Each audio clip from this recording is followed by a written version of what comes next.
제가 나이가 많은 환자분들께 자주 드리는 질문이 하나 있습니다.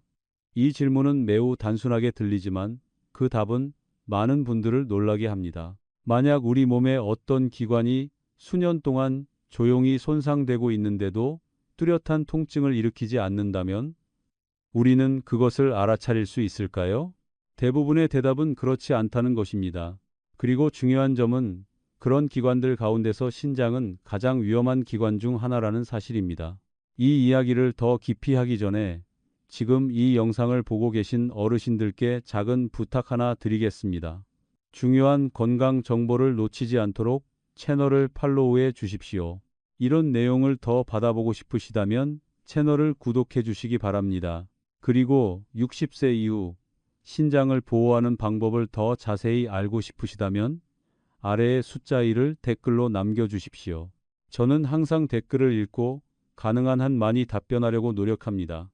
오늘 저는 진료실에서 매우 자주 접했던 한 가지 이야기를 어르신들께 나누고 싶습니다. 여러 해 동안 일을 하면서 저는 많은 분들이 신장에 대해 걱정하기 시작하는 시점이 이미 병이 꽤 진행된 뒤라는 사실을 깨달았습니다. 안타까운 점은 그러한 손상 대부분이 매우 조용하게 진행된다는 것입니다. 때로는 수십 년 동안 이어지지만 환자 본인은 전혀 알아차리지 못하기도 합니다. 오늘 영상에서는 어르신들과 함께 천천히 그리고 분명하게 살펴보려고 합니다. 신장이 우리 몸에서 실제로 어떤 일을 하는지, 왜 많은 노년층의 신장이 이렇게 빨리 약해지는지, 우리 몸이 보내고 있는 초기 신호에는 어떤 것들이 있는지, 잘못된 방식으로 섭취하면 신장에 손상을 줄 수 있는 음식은 무엇인지, 그리고 반대로 신장을 더 잘 보호하는 데 도움이 되는 익숙한 음식은 무엇인지 말입니다. 그 가운데에는 여러 영양 연구에서 매우 자주 언급되는 아주 특별한 채소도 하나 있습니다. 저는 오랫동안 진료실에서 일해온 의사입니다. 그 시간 동안 저는 비슷한 이야기를 가진 많은 노년의 환자분들을 만났습니다. 제가 가장 안타깝게 느끼는 것은 치료가 어렵다는 사실이 아니라 많은 분들이 병이 상당히 진행된 뒤에야 의사를 찾는다는 점입니다. 그리고 그분들 대부분은 같은 말을 하십니다. 저는 아무 증상도 느끼지 못했습니다. 바로 이것이 신장 질환이 위험해지는 이유입니다. 만약 신장이 완전히 기능을 멈춘다면 사람의 몸은 며칠 정도밖에 버틸 수 없습니다.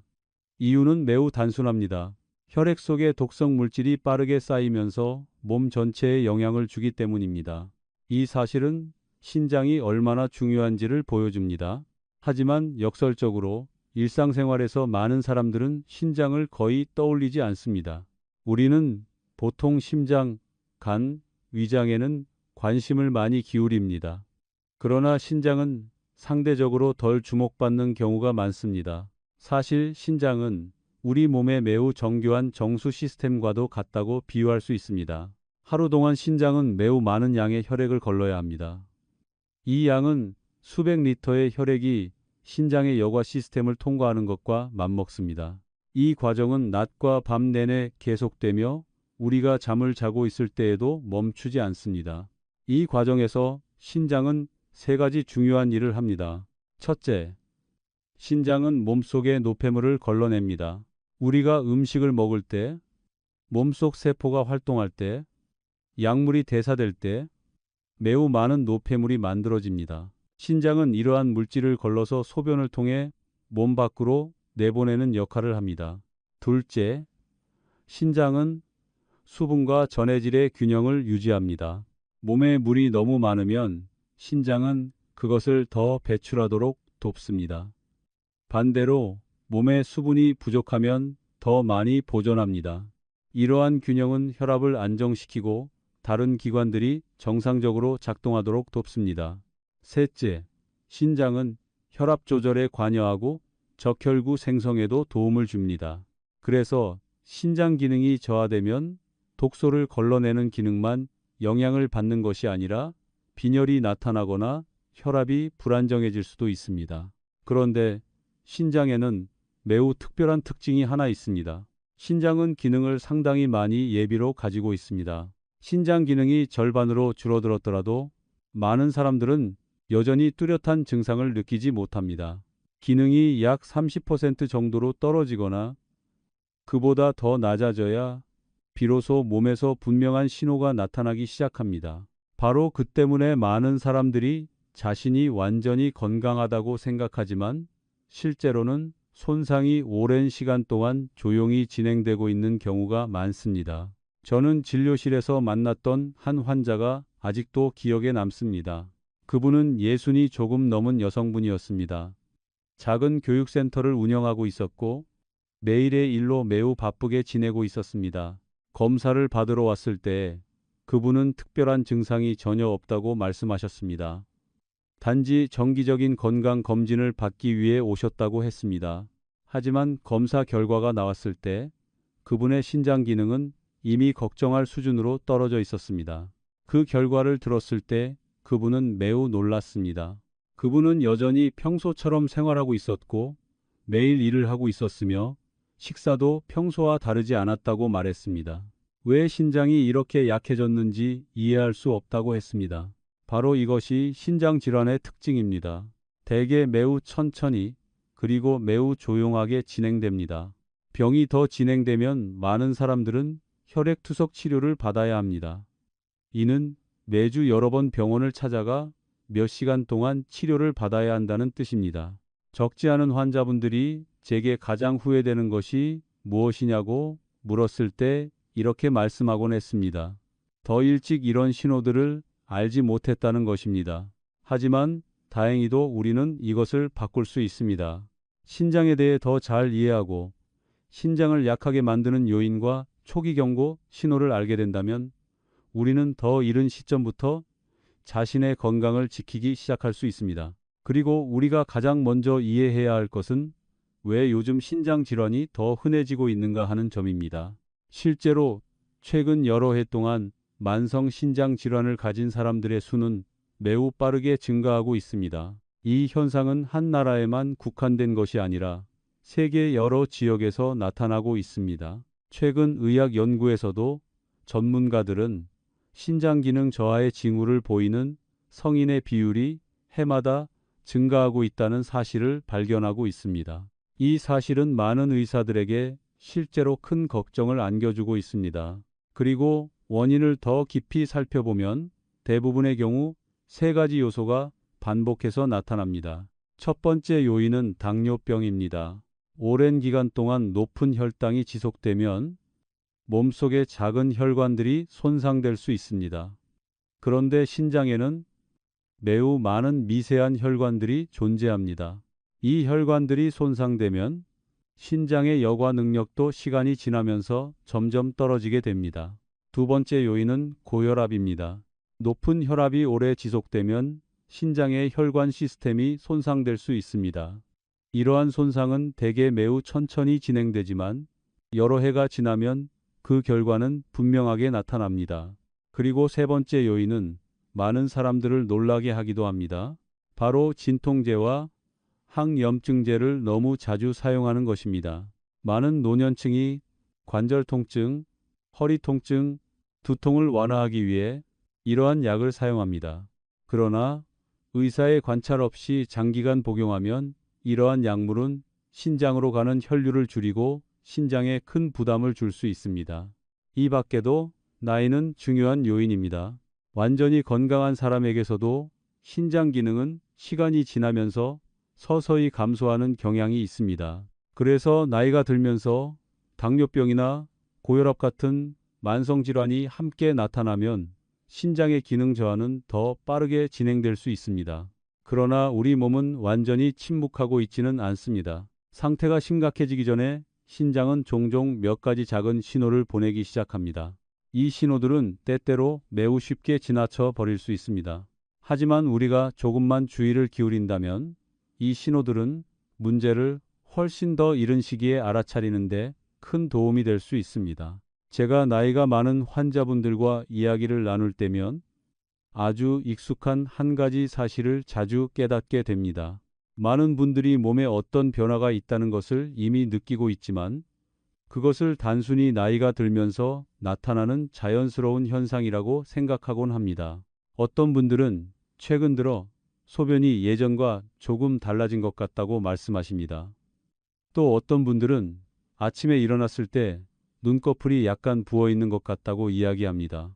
어떤 분들은 몸이 예전보다 쉽게 피로해진다고 느끼지만 단순히 나이가 들었기 때문에 체력이 약해진 것이라고 생각합니다. 그러한 생각은 매우 이해할 수 있습니다. 하지만 때로는 바로 그런 작은 변화들이 신장이 우리에게 보내고 있는 신호일 수 있습니다. 의학적으로 보면 신장 기능과 관련될 수 있는 몇 가지 비교적 전형적인 신호들이 있습니다. 저는 어르신들께서 자신의 몸을 스스로 살펴볼 수 있도록 천천히 말씀드리고 싶습니다. 첫 번째 신호는 보통 소변에서 나타납니다. 많은 분들이 저에게 소변에 예전보다 거품이 더 많이 생기는 것 같다고 말씀하신 적이 있습니다. 물을 내린 뒤에도 그 거품이 꽤 오랫동안 남아있다고 이야기합니다. 많은 경우 이러한 현상은 단백질이 소변으로 새어나오고 있는 것과 관련될 수 있습니다. 신장의 여과 시스템이 손상되면 원래 혈액 속에 남아 있어야 할 단백질 분자가 여과막을 통과하여 소변에 나타날 수 있습니다. 물론 소변에 거품이 있다고 해서 항상 위험한 신호인 것은 아닙니다. 때로는 물줄기가 강하게 나오면서 거품이 생기기도 합니다. 하지만 거품이 오래 지속되고 자주 나타난다면 한번 확인해 볼 필요가 있습니다. 또한 소변의 색깔도 중요한 신호가 될 수 있습니다. 정상적인 소변은 보통 연한 노란색이거나 거의 투명한 색을 띱니다. 만약 소변색이 매우 짙어지거나 때때로 붉은기가 보인다면 그것은 주의를 기울여야 할 신호일 수 있습니다. 두 번째 신호는 부종과 관련이 있습니다. 신장은 몸속 수분의 양을 조절하는 데 중요한 역할을 합니다. 이 기능이 영향을 받으면 조직 속에 물이 더 많이 머물 수 있습니다. 어떤 분들은 아침에 일어났을 때 눈꺼풀이 약간 부어 있는 것을 느낍니다. 또 어떤 분들은 하루가 끝날 무렵 발목이나 발이 쉽게 붓는 것을 알아차리기도 합니다. 어떤 환자분들은 여러 해 동안 끼고 있던 반지가 어느 날 갑자기 더 꽉 끼는 것 같다고 말씀하시기도 합니다. 이러한 변화들은 때로 매우 미묘할 수 있습니다. 하지만 이런 현상이 자주 나타난다면 몸이 평소보다 더 많은 수분을 붙잡고 있다는 신호일 수 있습니다. 세 번째 신호는 지속되는 피로감입니다. 신장은 단순히 혈액을 여과하는 역할만 하는 것이 아니라 몸이 적혈구를 만들도록 돕는 호르몬 생성에도 관여합니다. 신장 기능이 저하되면 이 과정이 영향을 받을 수 있습니다. 그 결과 적혈구 수가 줄어들고 빈혈이 나타날 수 있습니다. 빈혈이 생기면 몸이 쉽게 피로해지고 움직일 때 숨이 차기 쉬우며 집중하기 어려워질 수 있습니다.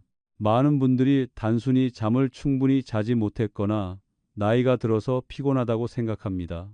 하지만 어떤 경우에는 그 원인이 신장에 있을 수도 있습니다. 네 번째 신호는 신경계와 소화와 관련이 있습니다. 신장이 노폐물을 충분히 걸러내지 못하면 일부 독성 물질이 혈액 속에 쌓일 수 있습니다. 이러한 물질들은 메스꺼움, 두통 또는 식욕 저하와 같은 증상을 일으킬 수 있습니다. 어떤 환자분들은 미각이 변한 것 같다고 말씀하시기도 합니다. 익숙하던 음식들이 갑자기 예전처럼 맛있게 느껴지지 않는다고 이야기합니다. 다섯 번째 신호는 많은 분들을 놀라게 하기도 합니다. 바로 오래 지속되는 피부 가려움입니다. 몸속에 노폐물이 축적되면 그 일부가 피부에 영향을 주어 가려움을 유발할 수 있습니다. 많은 분들이 이것을 단순히 날씨 때문이거나 나이가 들어 피부가 건조해져서 생기는 것이라고 생각합니다. 하지만 실제로는 신장 기능과 관련되어 있을 수도 있습니다. 어르신들께서 이러한 신호들 가운데 하나 또는 여러 가지를 느끼신다면 가장 중요한 것은 지나치게 걱정하는 것이 아닙니다. 가장 중요한 것은 건강 검진을 받는 것입니다. 간단한 혈액 검사와 소변 검사는 신장 기능에 대해 매우 많은 정보를 제공할 수 있습니다. 이러한 검사는 보통 정기 건강 검진에 포함되어 있습니다. 제가 예전에 만났던 한 환자분이 생각납니다. 그분은 이른이 조금 넘은 남성이었고 은퇴한 뒤 골프를 매우 좋아하셨습니다. 어느 날 아침 그는 자신의 발목이 약간 부어 있는 것을 발견했습니다. 처음에는 전날 너무 많이 걸어서 그런 것이라고 생각했습니다. 하지만 며칠이 지나도 그 상태는 변하지 않았습니다. 병원에서 검사를 했을 때 우리는 그의 신장 기능이 상당히 감소해 있다는 사실을 발견했습니다. 더 자세히 알아본 결과 그는 관절 통증을 완화하기 위해 수년 동안 진통제를 사용해 왔다는 것을 알게 되었습니다.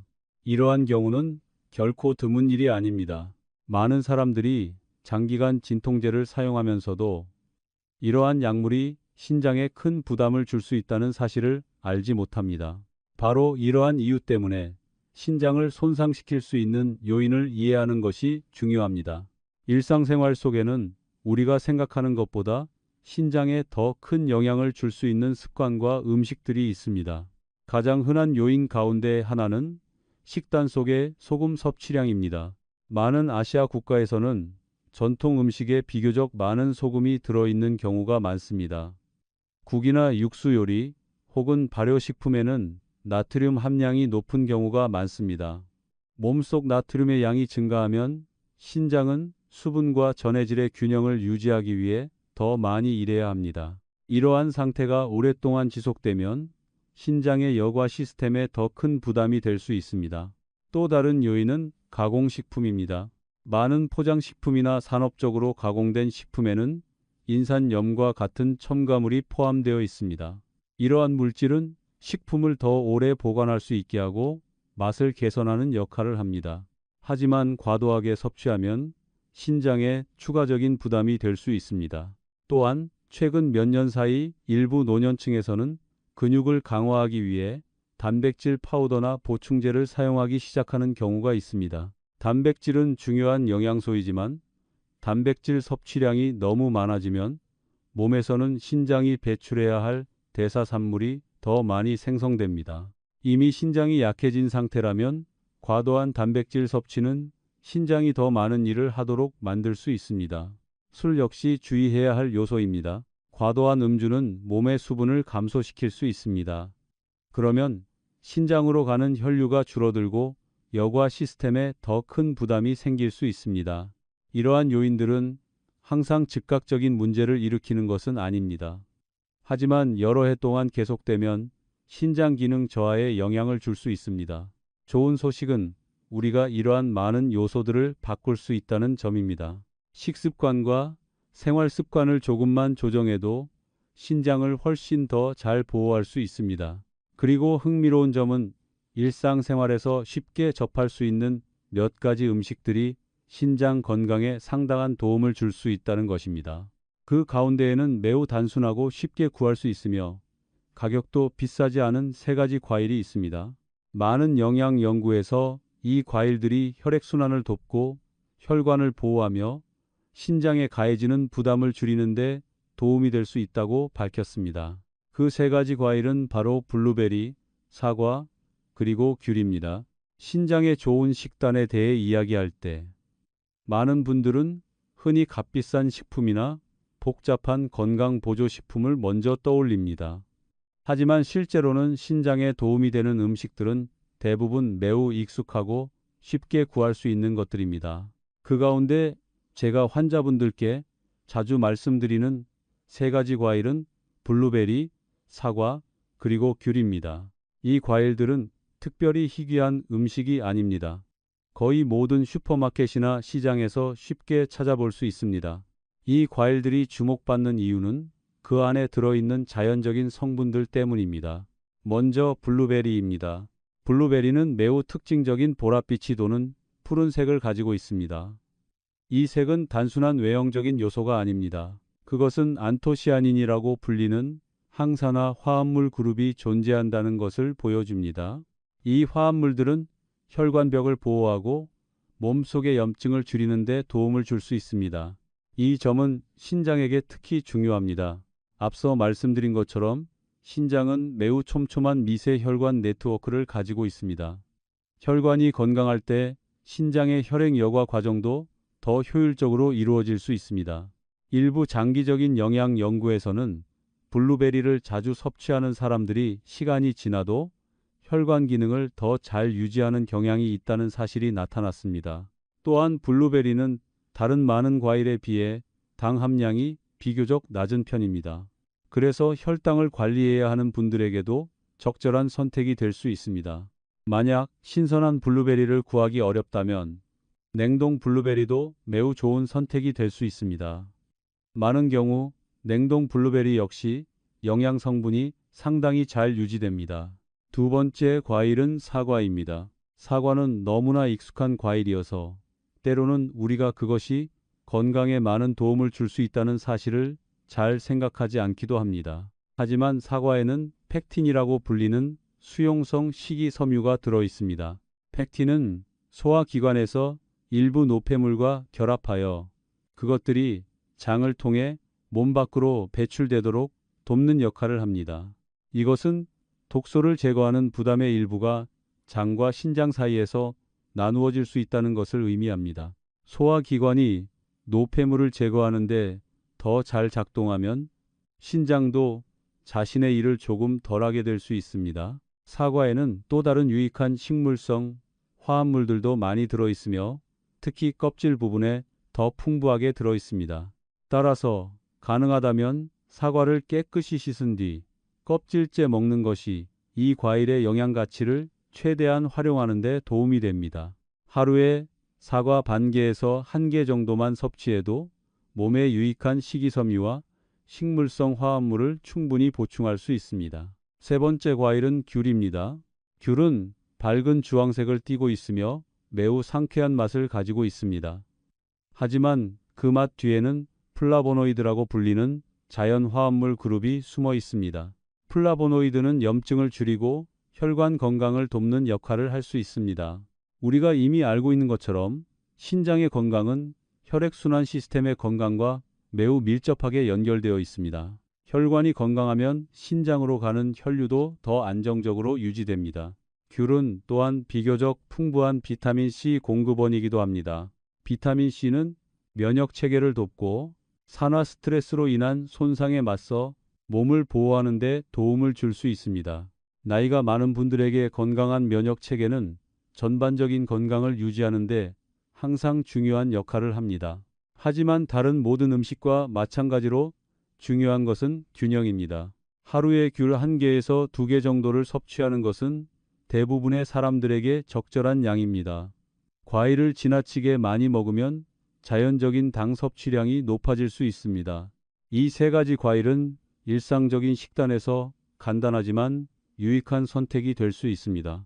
그런데 흥미로운 점은 이러한 익숙한 과일들 외에도 많은 영양 연구자들이 매우 높이 평가하는 채소가 하나 더 있다는 것입니다. 바로 브로콜리, 즉 브로콜리입니다. 브로콜리는 오래전부터 영양 가치가 매우 높은 채소 가운데 하나로 알려져 있습니다. 많은 의료기관과 영양 전문가들은 브로콜리를 식단에 자주 포함해야 할 음식 목록에 꾸준히 올리고 있습니다. 그 중요한 이유 가운데 하나는 브로콜리의 항산화 물질과 소화기관에 도움이 되는 식이섬유가 풍부하게 들어있기 때문입니다. 이러한 성분들은 혈관 건강을 돕고 신장에 가해지는 부담을 줄이는 데 기여할 수 있습니다. 또한 브로콜리에는 여러 가지 중요한 비타민과 미네랄이 들어 있습니다. 브로콜리에는 비타민 C, 비타민 K, 상당한 양의 식물성 칼슘, 그리고 다양한 식물성 화합물들이 포함되어 있습니다. 일부 연구에서는 브로콜리를 자주 섭취하는 것이 특정 만성 질환의 위험 감소와 관련이 있을 수 있다는 사실도 나타났습니다. 뿐만 아니라 브로콜리에는 많은 과학자들의 관심을 끌어온 두 가지 특별한 화합물이 들어 있습니다. 첫 번째 화합물은 설포라판이라고 불립니다. 설포라판은 세포 안에 몇 가지 보호 메커니즘을 활성화시키는 능력을 가진 자연 화합물입니다. 이것은 몸이 산화 스트레스에 더 잘 대응하도록 돕고 간의 해독 과정도 지원할 수 있습니다. 간이 독소를 처리하는 일을 더 효율적으로 하게 되면 신장이 걸러야 할 노폐물의 양도 줄어들 수 있습니다. 두 번째 화합물은 인돌삼 카비놀이라고 불립니다. 이 화합물은 호르몬 균형을 돕고 세포를 장기적인 손상으로부터 보호하는 데 기여할 수 있다는 점 때문에 많은 연구가 이루어지고 있습니다.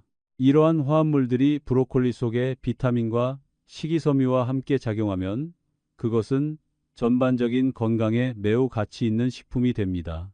저는 예전에 영양 상담을 받은 뒤 식단을 바꾸신 한 고령의 환자분을 만난 적이 있습니다. 그분은 일주일에 몇 번 식사에 브로콜리를 추가하기 시작했습니다. 그와 함께 식단에서 소금과 가공식품의 양도 줄였습니다. 시간이 지나면서 그의 건강 지표들은 점차 더 안정적으로 변했습니다.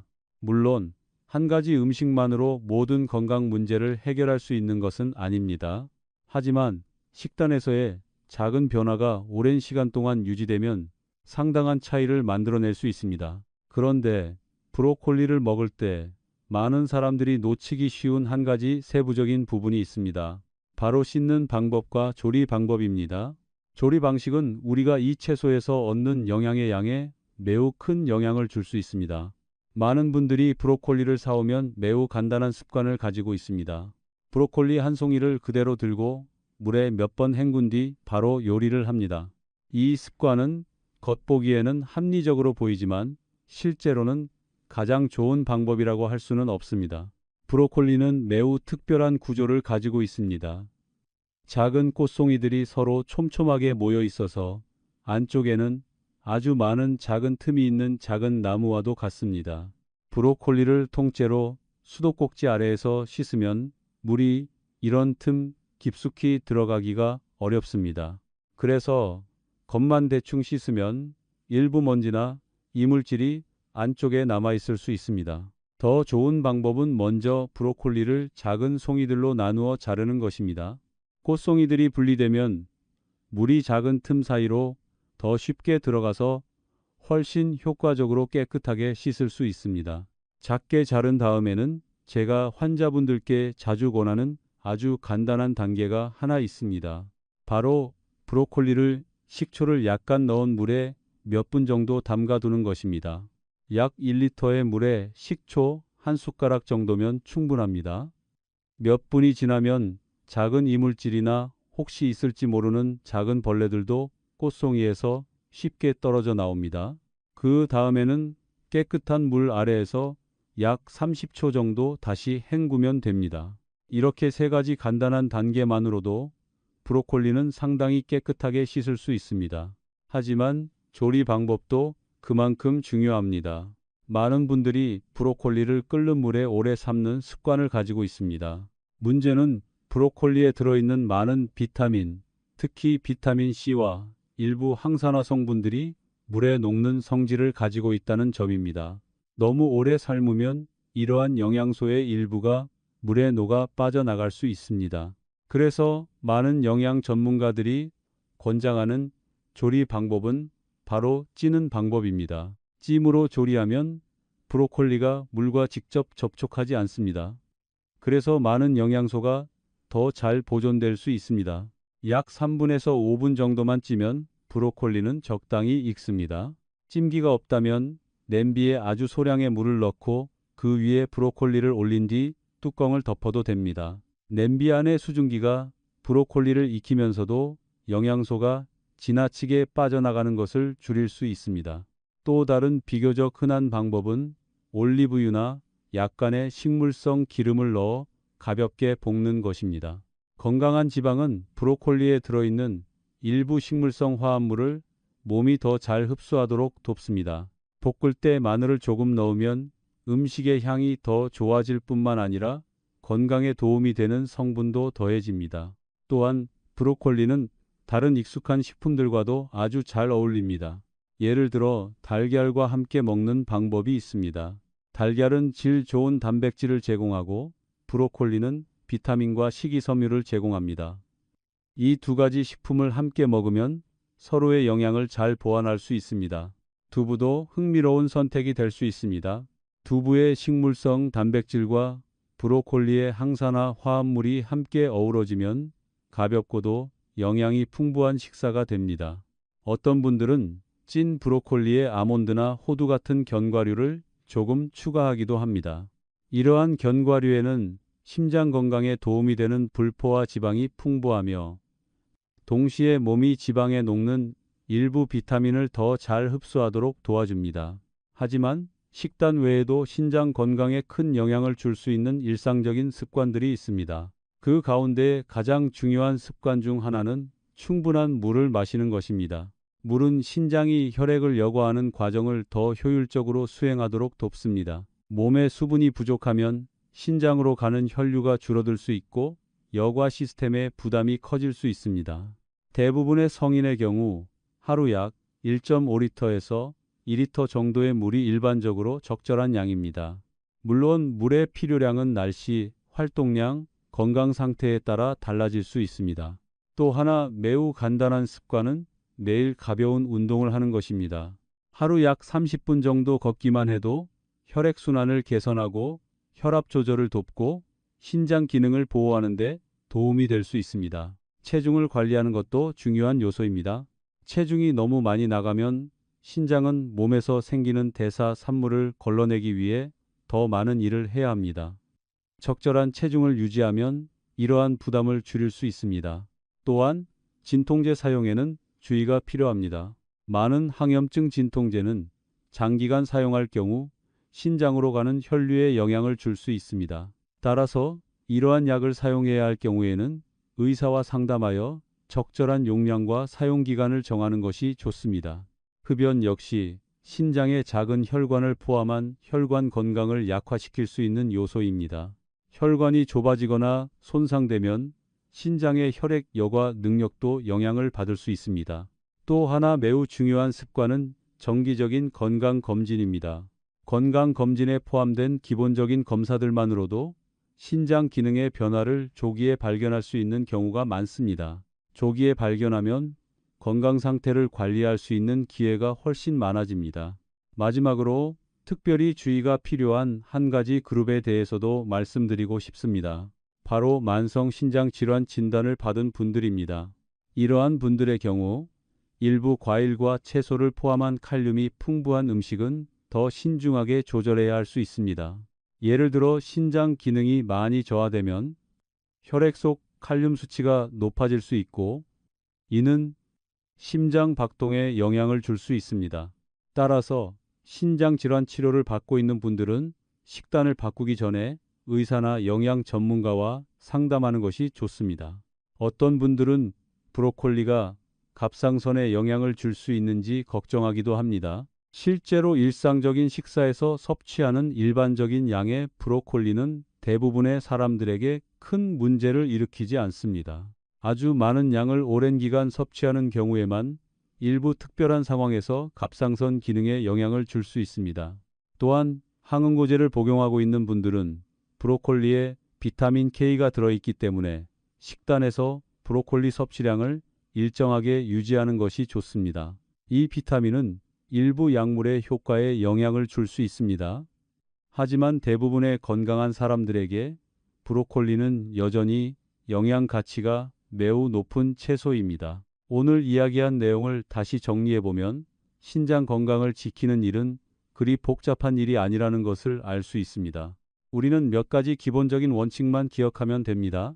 우리 몸에서 신장이 얼마나 중요한 역할을 하는지 이해하는 것, 초기 경고 신호를 알아차리는 것, 신장에 부담을 줄 수 있는 음식이나 습관을 줄이는 것, 그리고 블루베리, 사과, 귤, 브로콜리처럼 단순하지만 영양이 풍부한 음식을 일상 식단에 추가하는 것입니다. 때로는 작은 변화라도 오랜 시간 꾸준히 이어지면 건강에 매우 큰 이익을 가져올 수 있습니다. 제가 오랜 시간 의학 분야에서 일하면서 나이가 많은 환자분들께 자주 말씀드리는 한 가지가 있습니다. 사람의 몸은 실제로 매우 인내심이 강합니다. 몸은 작은 실수 하나 때문에 쉽게 고장나는 기계가 아닙니다. 대부분의 경우 몸은 항상 적응하고 스스로 조절하여 모든 것이 계속 작동하도록 노력합니다. 하지만 그 인내에도 한계가 있습니다. 좋지 않은 습관이 너무 오랫동안 반복되면 몸은 점점 더 분명한 신호를 보내기 시작합니다. 처음에는 아주 작은 변화일 뿐입니다. 아침에 약간의 피로감을 느낄 수도 있습니다. 잠이 예전만큼 깊지 않을 수도 있습니다. 또는 밤중에 예전보다 조금 더 자주 깨어날 수도 있습니다. 이러한 신호들은 대개 매우 쉽게 지나쳐버리기 쉽습니다. 많은 분들이 그것을 단순히 나이가 들면서 나타나는 자연스러운 변화라고 생각합니다. 예순이나 일흔이 되면 몸이 그렇게 변하는 것은 피할 수 없는 일이라고 여깁니다. 하지만 실제로는 완전히 그렇지는 않습니다. 우리가 노화의 자연스러운 현상이라고 생각하는 많은 변화들은 사실 일상생활 속에 작은 습관들과 관련이 있는 경우가 많습니다. 수면이 그 대표적인 예입니다. 몸이 안정적이고 충분한 수면을 취하게 되면 몸속의 많은 중요한 시스템들이 회복할 기회를 얻게 됩니다. 혈압은 더 안정될 수 있습니다. 심장 박동은 더 규칙적으로 될 수 있습니다. 스트레스와 관련된 호르몬도 낮아질 기회를 얻게 됩니다. 반대로 수면이 오랫동안 자주 방해를 받으면 몸은 가볍지만 지속적인 긴장 상태에서 일을 하게 됩니다. 이것이 항상 즉각적인 문제를 일으키는 것은 아닙니다. 하지만 시간이 지나면 그 작은 긴장이 축적되어 몸의 여러 시스템에 영향을 줄 수 있습니다. 그래서 저는 나이가 많은 환자분들께 항상 식습관이나 운동을 중요하게 생각하는 것처럼 수면에도 관심을 기울이시라고 말씀드립니다. 아주 복잡한 변화를 할 필요는 없습니다. 때로는 아주 간단한 것부터 시작하면 됩니다. 예를 들어 매일 비교적 일정한 시간에 잠자리에 드는 것입니다. 사람의 몸에는 자연적인 생체 리듬이 있습니다.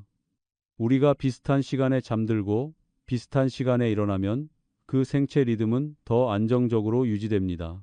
또 하나의 작은 방법은 잠들기 전에 강한 빛을 내는 기기의 사용을 줄이는 것입니다. 휴대전화나 화면에서 나오는 빛은 뇌가 아직 낮이라고 착각하게 만들 수 있으며 이것은 잠을 준비하는 과정을 늦출 수 있습니다. 또 하나의 간단한 습관은 잠자리에 들기 전에 몇 분 동안 몸을 편안하게 하는 시간을 갖는 것입니다.